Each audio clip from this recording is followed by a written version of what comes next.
జై శ్రీమన్నారాయణ. ఈరోజు మనం ధర్మపదం గ్రంథములోని చాప్టర్ 5 విభాగము 129 ఉత్తమ ధర్మము ఏదో ఇంద్రునికి చెప్పాడు దేవఋషి నారదుల వారు. దాని గురించి మనం ఈ విభాగంలో చూద్దాం. వైశంపాయన ఋషివర్య, మీరు మహాజ్ఞాని, పండితుడు, ఉత్తముడు అయినటువంటి భీష్మాచార్యులు వారు చెప్పిన సర్వధర్మములు ధర్మరాజు విన్నాడు. వాటిని మీరు నాకు బోధించారు, చాలా సంతోషం. అయితే ఋషివర్య, సర్వధర్మముల్లోన ఉత్తమ ధర్మము ఏది, దాన్ని నాకు చెప్పరా అని అడిగాడు జనమేజయ మహారాజు. సమాధానం చెప్తున్నాడు వైశంపాయనుల వారు. మహారాజా, సర్వధర్మములలో గొప్పది ఏదో అడిగాడు ధర్మరాజు పండిత భీష్మాచార్యులు వారు. భీష్మాచార్యులు వారు ధర్మరాజుకు చెబుతున్నాడు ఒక ఇతిహాస గాథ. పూర్వము ఇంద్రుడు ఇదే ప్రశ్న అడగగా దేవఋషి అయినటువంటి నారద మహర్షి ఆయనకి ఇలా చెప్పుకొచ్చాడు. ధర్మరాజా, సావధాన శిక్షుడై వినుము. పూర్వము గంగానదీ తీరమున భృగుడు అనే ఒక మహారషి ఉండేవాడు. అతడు గొప్ప ఋషీశ్వరుడు. అతడు ఉండే నగరం పేరు మహాపద్మ నగరము. మహాపద్మ నగరములో అతను జీవిస్తున్నాడు ఈ ఉత్తమ ఋషి బ్రాహ్మణుడు. ఇతడు ధర్మపరుడు, అహింసావాది, సత్య సంపన్నుడు. ఇతడు ఇంద్రియ నిగ్రహం కలవాడు, కోరికలు లేనివాడు, కోపము కుపిష్టితనము లేనివాడు. అతని కష్టార్జితంగా వచ్చిన ధనంతోనే గృహాన్ని నడుపుకుంటూ పితృదేవతలకు, వచ్చిన అతిథులకు సకల సేవలు చేస్తూ కాలం గడుపుతున్నాడు ఆ ఉత్తమ బ్రాహ్మణుడు. అతనికి వినయవంతులైన ఉత్తమ కుమారులు కలిగిరి. ఇతడు ఎల్లవేళల్లోనూ ఎట్లాంటి పుణ్యకార్యాలు చేయాలి, ఎట్లా ఉత్తమ జీవన విధానాన్ని కొనసాగించాలి అని చింతిస్తూ ఉండే ఉత్తముడు. అందువల్ల అతడు ఆత్మనిష్ట కలిగి జీవిస్తూ ఉన్నాడు. అయితే అతనిలో ఆత్మావలోకనము సిద్ధించలేదనే ఒక కొరత ఉన్నది. ఇలా ఉండగా ఒకరోజు ఒక ఉత్తమ ఋషీశ్వరుడు అతని ఇంటికి అతిథిగా వచ్చాడు. ఆ ఉత్తమ ఋషీశ్వరుడు ఉత్తమ బ్రాహ్మణుడు. అతడికి మంచి ఆతిథ్యం ఇచ్చాడు భృగుడు. మంచి ఆతిథ్యం ఇచ్చి సపర్యలు చేయని తరువాత అతడితో ఇలా అంటున్నాడు భృగుడు. మహాత్మా, నేను పరమ నిష్ఠతో ఏకాగ్ర చిత్తముతో ఆత్మావలోకనంలో కూర్చుంటున్నాను. కానీ నాకు ఆత్మావలోకనము సిద్ధించుట లేదు. నన్ను ఆ సమయంలో సత్వ రజోగుణములు బాగా అల్లరి చేస్తున్నాయి. అందువల్ల నాకు ఆత్మ సందర్శనం కలుగుట లేదు. గనుక నాకు తగు బోధన చేయ ప్రార్థన అని అడిగాడు ఆ భృగువు ఆ ఉత్తమ బ్రాహ్మణ ఋషిని.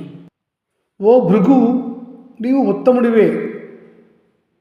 నేను కూడా నీ వలనే ఆత్మదర్శనము కోసము చాలా ప్రయత్నములు చేశాను. నాకు కూడా ఆత్మదర్శనము సిద్ధించలేదు. నాకు మోహము అడ్డు వస్తుంది.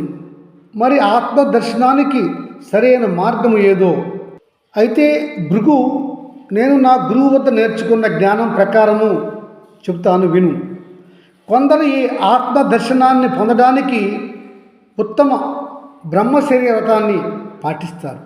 కొందరు ఉత్తమ గృహస్థాశ్రమాన్ని పాటిస్తారు. కొందరు ఉత్తమ సన్యాసాశ్రమాన్ని పాటిస్తారు. కొందరు తపస్సుతోనూ, మరికొందరు నిష్కర్మ తత్వంతోనూ, దీనినే నిష్కర్మత్వం అని కూడా అంటారు. ఇంకొందరు యజ్ఞ యాగాల ద్వారా, ఇంకా దాన ధర్మాల ద్వారా కూడా కొంతమంది ఈ ఆత్మదర్శనాన్ని పొందుతూ ఉంటారని విన్నాను.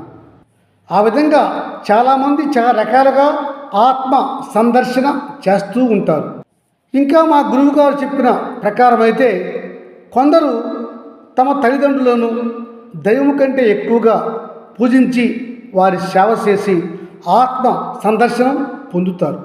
కొందరు తమకు ఇష్టమైన దైవాన్ని కొలుస్తూ ఆత్మ నిగ్రహంతో సేవిస్తూ ఆత్మ సందర్శనం పొందుతూ ఉంటారు.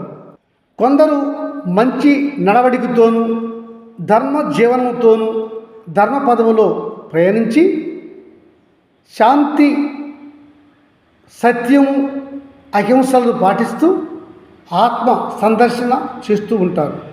ఇలా కొంతమంది సత్యవ్రతాన్ని పాటించి ఆత్మ సందర్శన చేసిన వారు కూడా నాకు తెలుసు. ఇంకా అహింసారథంతో ఉండి ఆత్మ సందర్శన చేసిన వారు కూడా నాకు తెలియను భృగువు. ఇలా ఎన్నో మార్గాలు, వివిధ మార్గాల ద్వారా చాలామంది గొప్పవారు ఆత్మ సందర్శనం చేసి ముక్తిని పొంది ఉన్నారు. ఇలా సాధకులు చాలా కఠిన నియమాలు పాటించి చివరగా ఎన్నో అవాంతరాలు దాటుకొని వెళ్తే కానీ వారికి మోక్షము రాదు. ఓ గొప్ప భృగువు, నీకు ఒక ఉపాయం చెప్తాను విను. నేడు పవిత్ర గోమతి నదీ తీరములో మహాపద్మం అను ఒక తటాకం వద్ద గొప్ప సర్పరాజు కలడు. అతని పేరు నాగరాజు. అతడు సర్వధర్మాలు తెలిసినవాడు, సజ్జనుడు, గొప్పవాడు. అతడు అతిథుల పట్ల వల్లమాలిన ప్రేమాభిమానాలు చూపుతాడు. అతడిని కలిసి నీవు ఈ ఉపాయం ఎరుగుము, తెలుసుకును. ఆ సన్యాసి ఉత్తమ బ్రాహ్మణుడి మాటలు విన్న ఆ భృగువు బయలుదేరి వెళ్ళి గోమతి తీరంలో ఉన్నటువంటి పద్మం అనే తటాకం వద్ద ఉన్న ఆ మహాసర్పం యొక్క ఇంటికి వెళ్ళాడు. ఆ నాగరాజు ఇంటికి భృగువు వెళ్ళగా నాగరాజు లేడు.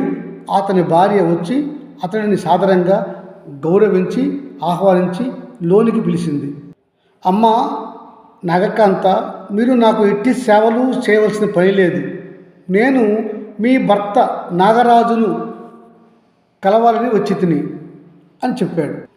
ఓ సజ్జన భృగు, ఒక మాట వినండి. నేడు నా భర్త నాగరాజు ఇంటిలో లేడు. అతని వంతు వచ్చింది గనుక నేడు అతడు సూర్య భగవానుని రథాన్ని లాగడానికి వెళ్ళారు. అతడు తన విధి సూర్య భగవాను రథాన్ని మోసిన తర్వాత 1 వారం తరువాత మాత్రమే వస్తారు అని చెప్పింది ఆ నాగరాజు భార్య నాగరత్నం. సరే తల్లి, నేను వారం వరకు ఇక్కడే వేచి ఉంటాను. ఆ దూరంగా ఉన్న జలపాతం వద్ద నిరాహారుణ్ణై ఆ వారం వరకు నేను వేచి ఉంటాను అని చెప్పి వెళ్ళి అక్కడ ఈ భృగువు వేచి ఉన్నాడు.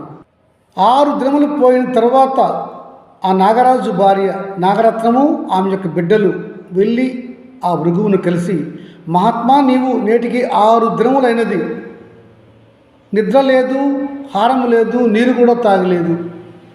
మీరు మాకు అతిథులు, మేము మీ సేవ చేయవలెను కనుక కనీసం ఈ పండ్లు పాలైనా స్వీకరించండి అని వారు బతిమలాడారు. మీరు ఇలా స్వీకరించకపోతే మాకు అతిథి సత్కారము చేయలేదని ధర్మలోపం వస్తుంది కదా అని వారు ప్రాధేయపడ్డారు. తల్లి పతివ్రత శిరోమణి అయినవో నాగరత్నమా, నేను మీ పైన అలిగి ఇక్కడ కూర్చోలేదు కదా, మీరు నాకు సేవలు చేయలేదని నేను అనుకోవట్లేదు కదా. నేను ఒక విషయం వచ్చాను. ఆ విషయంలో నేను మీ పతిదేవుడు నాగరాజును కలిసేందుకు ఇక్కడ నిష్ఠతో కూర్చున్నాను. ఇందులో మీ లోపం ఏమున్నది? తల్లి, మీకు మాట ఇస్తున్నాను. ఈ వారంలోగా నీ పతిదేవుడు రాకపోతే 8వ రోజు మాత్రం నేను మీ ఆతిథ్యాన్ని స్వీకరిస్తాను అని చెప్పాడు ఆ భృగువు. సరిగ్గా 8వ రోజు నాగరాజు సూర్యభగవాను సేవ నుంచి వచ్చాడు. అతడికి ఈ విషయం చెప్పింది అతని భార్య నాగరత్నం. చెప్పి ఆ నాగరాజు భార్య నాగరత్నం, ఒకసారి మీరు వెళ్ళి ఆ భృగువును కలవరాదా అని అడిగింది. అనగానే నాగరాజు కోపం వచ్చింది. ఓసి నిరజాన, నీకు నా యొక్క గొప్పతనం తెలియదా? నేను వెళ్ళి ఎవరో వస్తే నా కోసం వారిని వెళ్ళి కలవాలనా? అలా కాదు మహాత్మా, అతడు వచ్చి నేటికి 8 రోజులైంది. నిద్రాహారాలు లేవు, నీరు కూడా తాగలేదు. అట్టి గొప్ప బ్రాహ్మణుడిని మీరు మీకోసం వేచి ఉన్నాడు కనుక కలిస్తే మంచిది కదా. అలా కలవకపోతే మీకు పాపం వస్తుందేమో అని నాకు భయంగా ఉన్నది అన్నది ఆమె. పతిదేవ, తొలకరి వాసం తొలకరి వాన కొరకు ఎదురుచూస్తున్న పైరు వలె అతడు మీకోసం ఎదురుచూస్తూ ఉన్నాడు. వెళ్ళి కలిస్తే మంచిది కదా, ధర్మం కదా అన్నది ఆమె. ఓ భార్యమని, నీవు చెప్పే ధర్మము వాస్తవమే. ధర్మము మరచి క్రోధంతో ఉండడం వల్లే కార్తవీర్యార్జునుడు పరశురాముని చేతిలో చనిపోయాడు. రావణాసురుడు శ్రీరాముని చేతిలో చనిపోయాడు. ధర్మమూర్తి అయినవో ఇల్లాలా, నీ వంటి ధర్మమూర్తి నాకు భార్యగా ఉండటం నా పూర్వజన్మ సుకృతం సుమి. ఓ సతీమణి నాగరత్నం, నీలాంటి భార్యలు ఉంటేనే పురుషునికి గొప్ప కీర్తి ప్రతిష్టలు ధర్మగుణము అలవడుతాయి. నీవు పతిదేవుని యొక్క గొప్పతనాన్ని ఇనుమడించే స్త్రీమూర్తివి. నీవు పతిదేవుని యొక్క ధర్మానికి ఈర్ష్యమై నిలిచావు. నాగరాజు వెళ్ళి ఆ భృగువును కలిశాడు. గౌరవంగా మాట్లాడాడు. ఓ భృగు మహాశయ, నా వల్ల నీకు కలిగే లాభం ఏమిటి చెప్పండి, ఏ సహాయం నేను చేయగలను అని అడిగాడు. ఓ మహాదేవ నాగరాజా, మీకు నా వందనములు. మీరు గత వారం నుంచి సూర్యదేవుని రథసేవకు వెళ్ళిద్రి కదా, ఆ సేవలో మీరు ఉన్నారు 7 రోజులు. ఆ కాలంలో మీరు ఏమి చూశారు నాకు చెప్ప ప్రార్థన అని అడిగాడు ఆ భృగువు. ఓ భృగు మహాశయ విప్రుడా, విను చెబుతాను. అద్భుతాలన్నింటిలోనికి ప్రధాన కారణము సూర్యుడే. సూర్య భగవానుడి వల్లనే సర్వజీవులు జనించి వృద్ధి పొంది క్షయాన్ని పొందుతాయి. వాలకిల్యాది ఋషులు, సిద్ధులు, మునీశ్వరులు సూర్య భగవానుని అనుగ్రహం వల్లనే వృద్ధి చెందుతూ ఉంటారు. వారంతా మనగలుగుతున్నారు. సూర్యగోళం నుండి వెలువడే వాయువు మధ్యస్థంగా వాయువు కిరణములు అనే వర్షం కురుస్తుంది. అనగా సూర్యగోళం మధ్యలో చిక్కటి కాంతి వర్షం కురుస్తుంది. సూర్యదేవుని కాంతిని ఆధారం చేసుకునే దేవతలు భూమిపైన వర్షాన్ని కురిపిస్తారు. మరలా భూమిపైన కురిసిన వర్షాన్ని సూర్యభగవానుడు స్వీకరిస్తాడు. మరలా మేఘములు వర్షిస్తాయి. ఆ సూర్య భగవానుని కాంతి రూపములో శ్రీమన్నారాయణుడు ఎప్పుడూ వెలసి ఉంటాడు. ఓ ఉత్తమ బ్రాహ్మణ భృగువు, ఒక వింత చెప్తాను విను. ఒకనాటి మధ్యాహ్నం పూట సూర్య భగవానుడు భగభగా మండిపోతూ ఉన్నాడు. ఆ సమయంలో ఒక దివ్య కాంతితో ఒక ఉత్తమ పురుషుడు వచ్చాడు. అతని కాంతికి ఆకాశం పగిలిపోతుందా అనిపించింది. అట్టి ఆ మహత్తుగల మూర్తిని సూర్యభగవానుడు చేయి సాసి ఆహ్వానించాడు. ఆ మహాపురుషుడు వయ్యారంగా వెళ్ళి ఆ సూర్యుడితో కలిశాడు. అలా వచ్చిన ఆ దివ్య పురుషుడు సూర్యునిలో కలిసిపోగా ఇద్దరు గొప్ప కాంతితో వెలిగిపోతున్నారు. అది చూసిన మేమంతా గుసగుసలాడుకున్నాం. నేను తెగించి భగవానుడికి నమస్కరించి, ఓ సూర్యదేవ, ఆ వచ్చిన వారు ఎవరు? అప్పుడు సూర్యభగవానుడు నాపైన ప్రేమతో వాస్తవాన్ని చెప్పాడు. ఓ నాగరాజా, ఆ వచ్చినవాడు సిద్ధిని పొందిన గొప్ప మహిమ కలిగిన మానవుడు. నిశ్చలమైన మనస్సు కలవాడు, ఊంచ వృత్తిలో ఉన్నవాడు, సద్బ్రాహ్మణుడు, మంచి నియమాలతో ధర్మజీవనము చేసినవాడు, కందమూలములను ఆహారంగా తీసుకొని నిష్కాముడై సర్వభూత హితమును కోరినవాడు, ఎట్టి భేషజము లేనివాడు, నిస్సంగుడై నిరాకారుడై ఎట్టి వికారములు లేనివాడు, వైరాగ్యంతో ఉండి మునివృత్తిలో ఉండి తపస్సుతో సిద్ధి పొందినవాడు సామాన్య మానవుడు ఈతడు. అతడు వచ్చి నాలో కలిశాడు, ప్రకాశించాడు అని చెప్పాడు సూర్యభగవానుడు నాగరాజుకు. అలా చెప్పగానే ఆ భృగువు, నాగరాజా, నాకు తత్వజ్ఞానం అర్థమైనది, నాకు సెలవిప్పించండి అని అతని దగ్గర నుంచి సెలవు తీసుకొని అతడు వచ్చి చవన మహర్షిని దర్శించి ఆయన వద్ద శిష్యత్వం పొందాడు. అతనికి నాడు అర్థమైన తత్వజ్ఞానము సమస్త జీవులను చరాచరములను సమదృష్టితో చూచుట, నిష్కామంగా జీవించుట, సత్యవ్రతాన్ని అహింసను పాటించిన వాడు ఉత్తముడైన మునీశ్వరుడు. అతడు సూర్యదేవునిలో కలిశాడు. తదుపరి ఆ భృగు ముని చవన మహర్షి వద్ద తత్వజ్ఞానం తెలుసుకొని శిష్యత్వం పొంది జ్ఞానాన్ని పొంది గొప్పవాడయ్యాడు. చివరికి అతడు ముక్తిని పొందాడు అని చెప్పుకొచ్చాడు వైశంపాయనుడు. జై శ్రీమన్నారాయణ.